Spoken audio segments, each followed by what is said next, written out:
everyone, it's Shane Conto, your Wasteland Reviewer, and welcome to the Wasteland Retrospective here on the SPDM Crew Podcasting Network. And this is my weekly show where my guests and I each pick a film related in some shape or form, and hopefully by the end of this episode, you have two movies to go check out. And joining me for the second Thursday of the month, it is our fearless leader here on the crew. It is Mike Hilty. Hello, ahoy, if I may. Good Part of the day. ship, part of the crew. There we go. We're just a couple of swashbuckling adventurers here on this episode of Wasteland Retrospective, as we're going to take a dive into a double dose of Errol Flynn's swashbuckling adventures. It is the adventures of Robin Hood and Captain Blood. And also, Olivia de Havilland was in both of these movies too. Well, there we go. So there you go. But Mike, are you ready to dive into this swashbuckler? Arr. Well, the pirate one's next. Yeah. We'll be What do I do? Switch or like whatever noise a bow and arrow makes, or ting of a sword? Yeah, let's go with one of those. We're men in tights. La la la la la la la la la la la la la la la la la la. If I hadn't already covered that, that would have been the perfect one.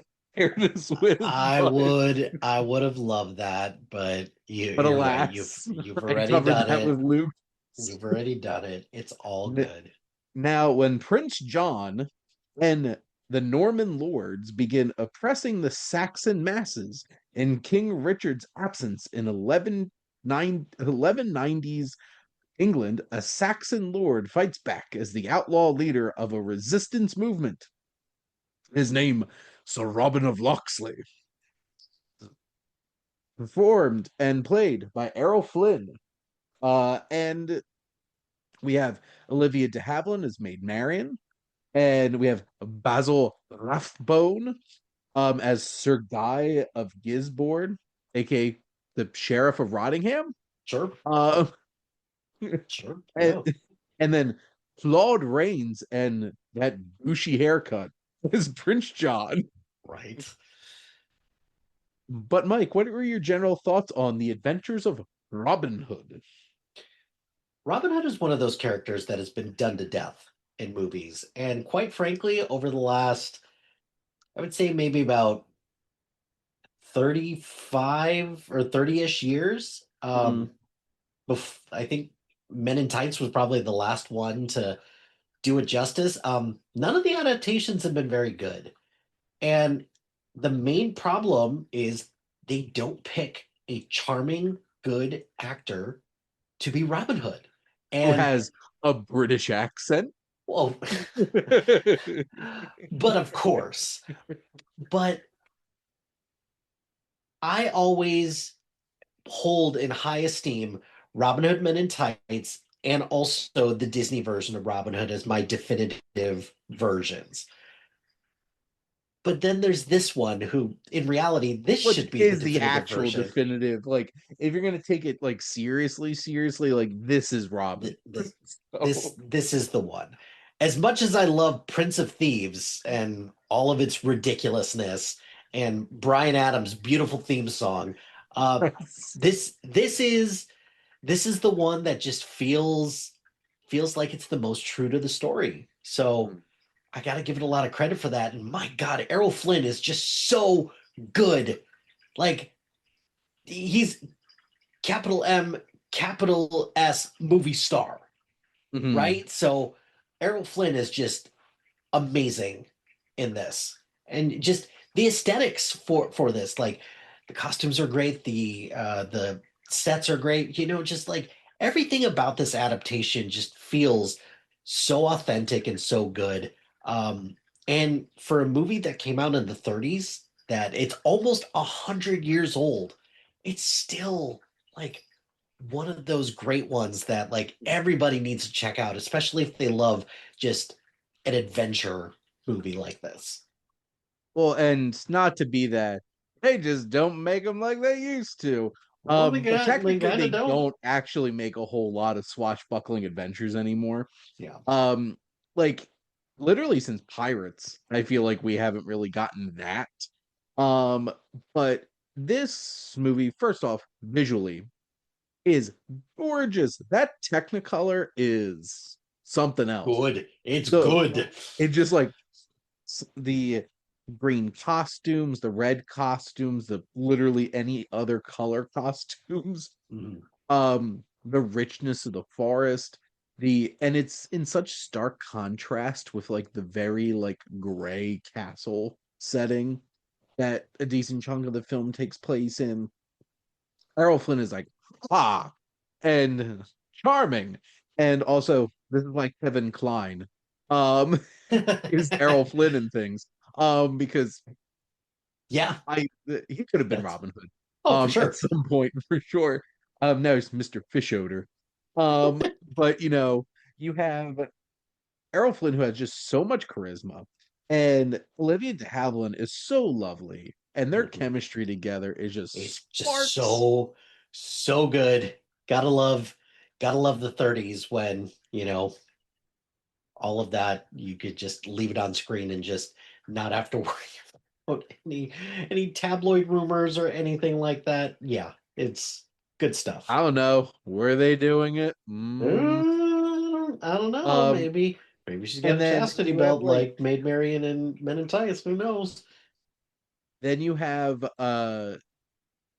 just perennial baddie, Basil Rathbone, Mhm. who's just so perfect as the sheriff, um, the guy of Gisborne, and the sword fight's a lot of fun, and it's thrilling, and it's got that swashbuckling uh feel. And Claude Rains is amazing. I love Claude Yeah. Rains in anything, and he just so smarmy as Prince John, Hmm.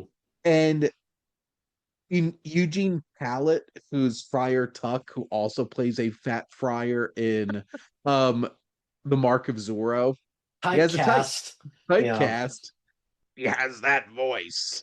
And it's just like that's perfect. Alan Hale, the father of the skipper from Gilligan's Island, Alan Mhm. Hale Jr., as Little John, which I can't help but just thinking about the fight from Men in Tights with the sticks breaking.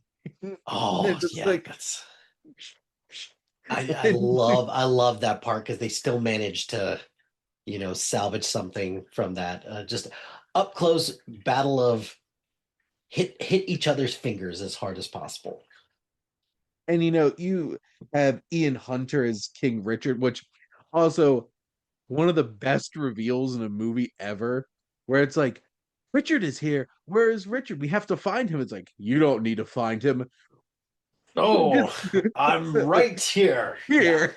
It just throws off his like priest robes and him Mhm. and his like lion heart chainmail and everything. I'm like, damn, he was just waiting for that. He just wanted to make the best entrance possible. Yeah. One other thing that I really liked about this is that I don't know what it is about Robin Hood movies and music, but the music in this is just it's beautiful. I loved it, and it just perfectly perfectly meshes well with what we're getting on screen. So I don't know, like visually and musically, it's a beautiful film. Like Mhm. it's just one of those that you're right. They don't make them like this anymore because I don't know. It just feels like there was a lot of love that went into this that you don't see a whole lot in movies nowadays, which is sad. Eric Wolfgang Korngold, the composer Mm, of this film. And this is like that classic fanfare type of composing that heavily influenced John Williams. mhm. So like it just has that triumphant type kind of feel to it. Michael Curtiz, who co-directed this, you know, this is a man who made Casablanca. So I've like, heard of that. yeah, and so we're doing pretty good. Mhm. And you have those iconic moments like the big sword fight at the end in the castle. You have the archery competition. Mhm. They didn't have a Patriot arrow, unfortunately. Um, Can't can't can't win them all that way. You gotta go a little bit more the authentic route. But yeah, it's and like everybody's just so charismatic and fun. These characters, it's like this is not the kind of story that you're watching for like moral ambiguity and stuff like that. This is just like we're good. We're gonna yeah. take down the baddies, and it's a lot of fun to watch. Well, in this, especially now over the last couple of years, where things that are in public domain are now getting like the horror treatment and such, it's only a matter of time before Robin Hood gets something where he's not robbing the rich to feed the poor, he's robbing the poor to feed himself. It's only a matter of time. And he like eats the poor.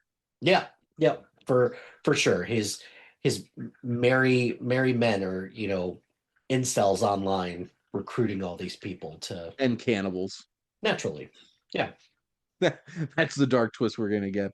sure. As I was contemplating seeing Gale, the new Uh, Wizard of Oz horror movie coming from Fathom Events, I'm like, I'm staying in tomorrow, but maybe I'll catch it on VOD when it releases. right. But this is just one of those amazing feel good kind of classic cinema type films, and I had it on my lovely new Warner Brothers Ooh, movie box set that I had, nice.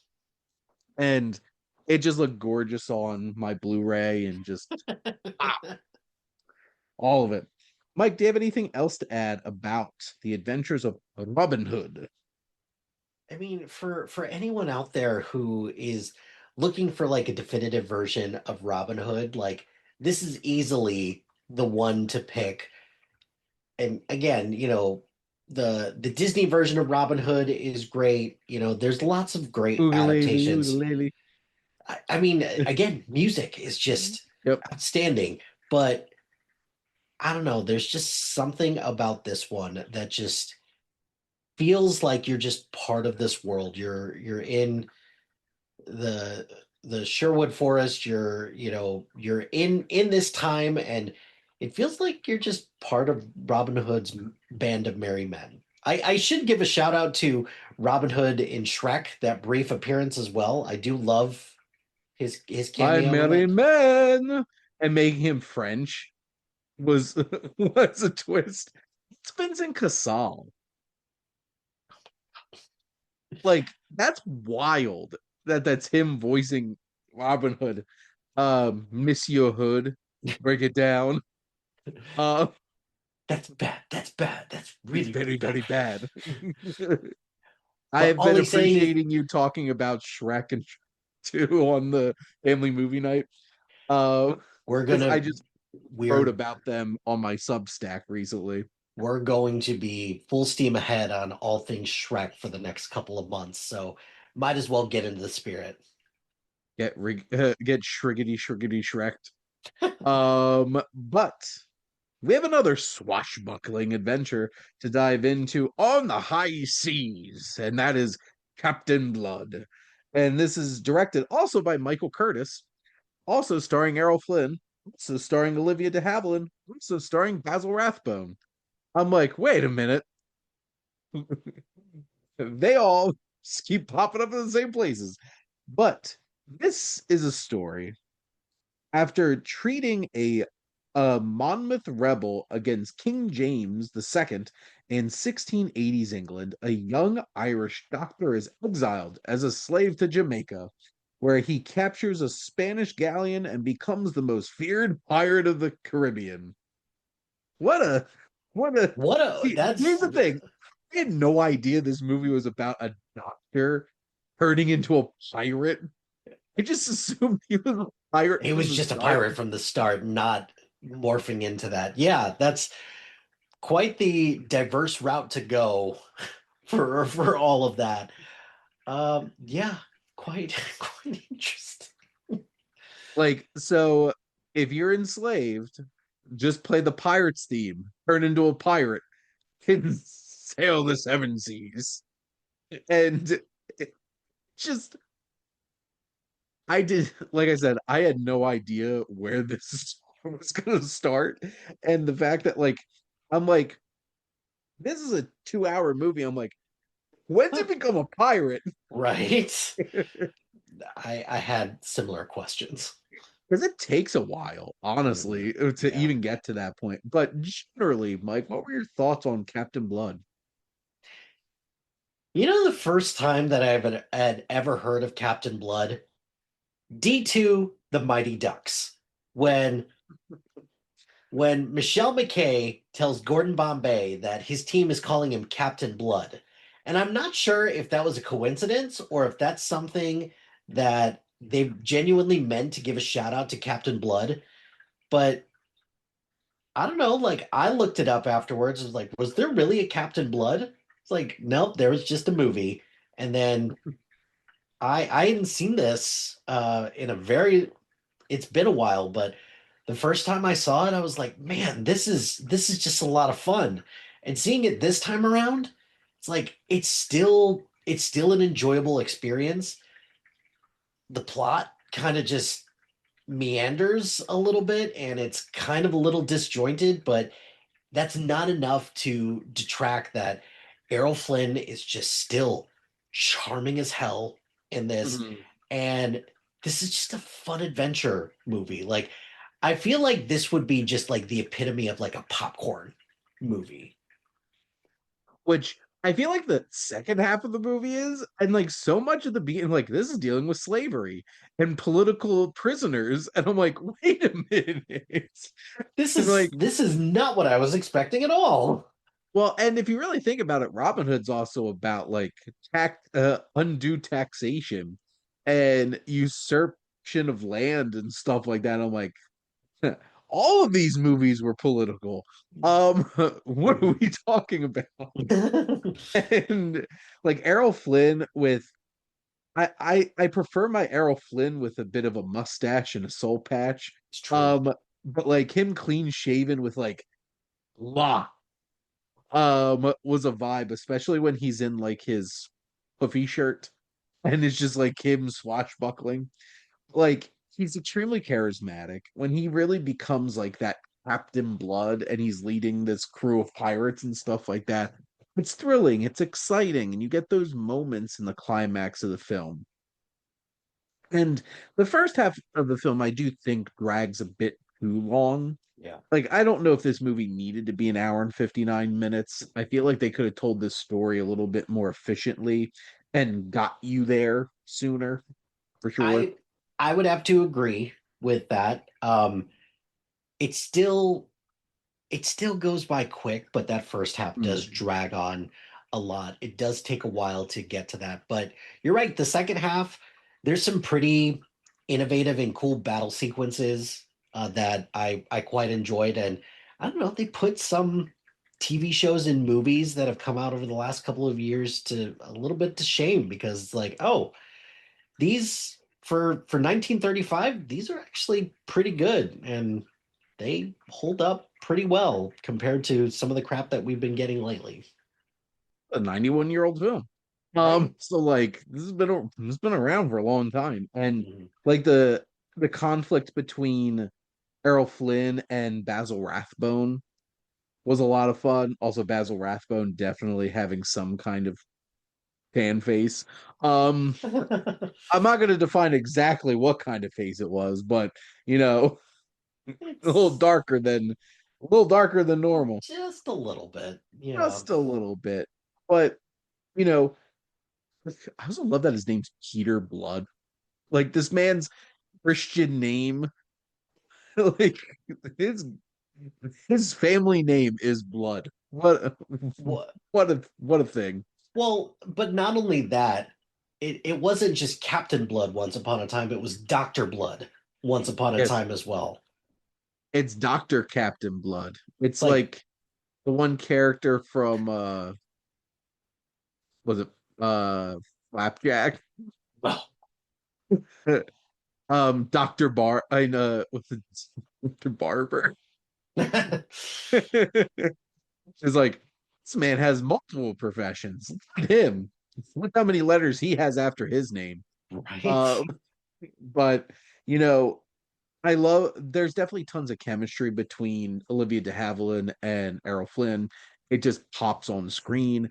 Their dynamic with her being like the child, like he's the Elizabeth Swan of the situation, Mhm. and you know, she's the rich girl who has a powerful father, but like she sees the plight of this man and wants to support him, and they have their conflict, and that works in the film.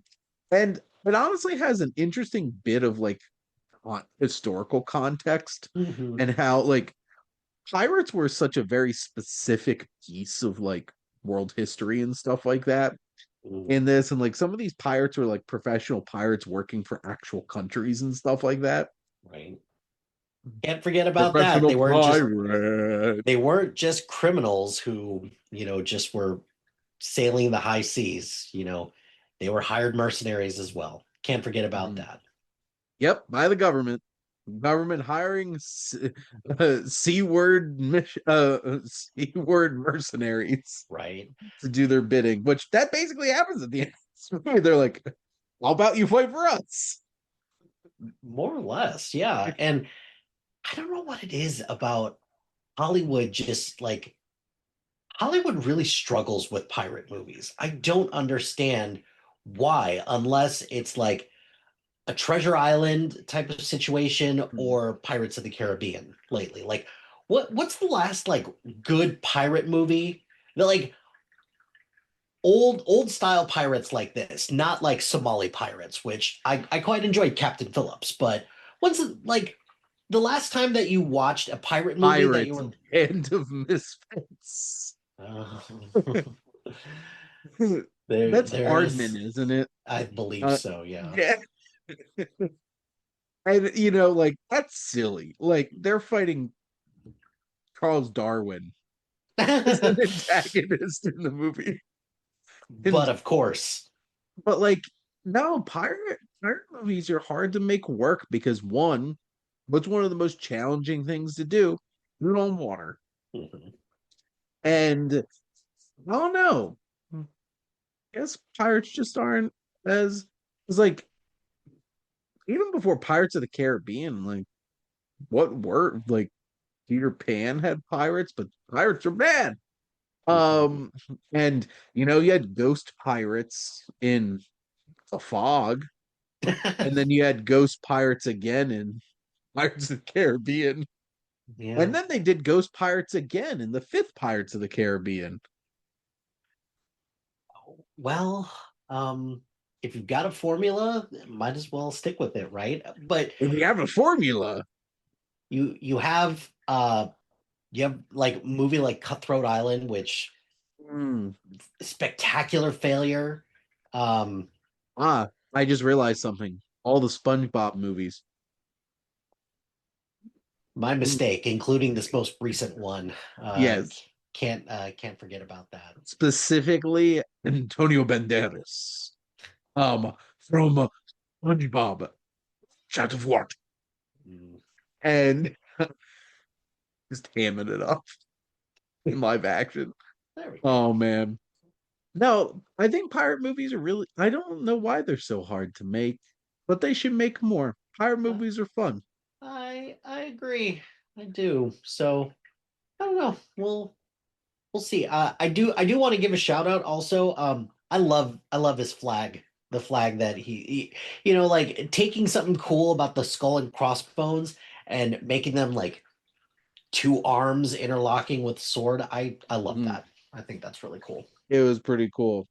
So this had something to say. It had some romance, and it was a swashbuckler indeed. So we got a pair of swashbucklers for all of you to enjoy. Hmm. And you could have a British accent, or you could sound like a pirate. And just enjoy some fun for sure. But Mike, thank you as always for coming on and chatting movies with me. Yeah, thanks for having me. Always look forward to chatting with you about movies and looking forward to chatting with you more in the future. Yes, on this 102nd episode of the Wasteland Retrospective. Wow, And 100. Congrats on that. That's crazy.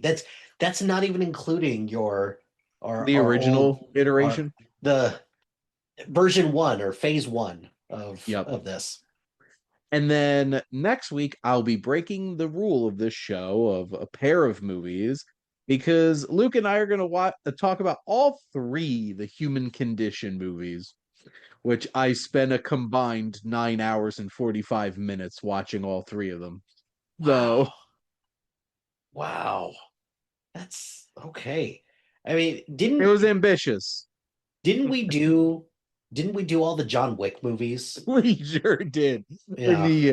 In version 1, we did talk about all four John Wick movies in like Under 30 30 minutes. minutes. Yeah. I remember We have a that. little bit more flexibility now, so maybe someday in the future. We could do the first John Wick. No, we can't. That's no. Wait. That came out in 14, didn't it? Yeah. Yeah. It did. Yeah. Oh. Yeah. But next month, Mike and I are going to be talking about two of the more underrated Fincher films, which is The Game and Panic Room. But most importantly, thank all of you for listening. Make sure to like, comment, and share on this episode. What is your favorite swashbuckling film? And if you're a millennial, of course it's Pirates of the Caribbean. I mean, Or honestly, maybe The Mummy. We ate good in the late 90s and early aughts.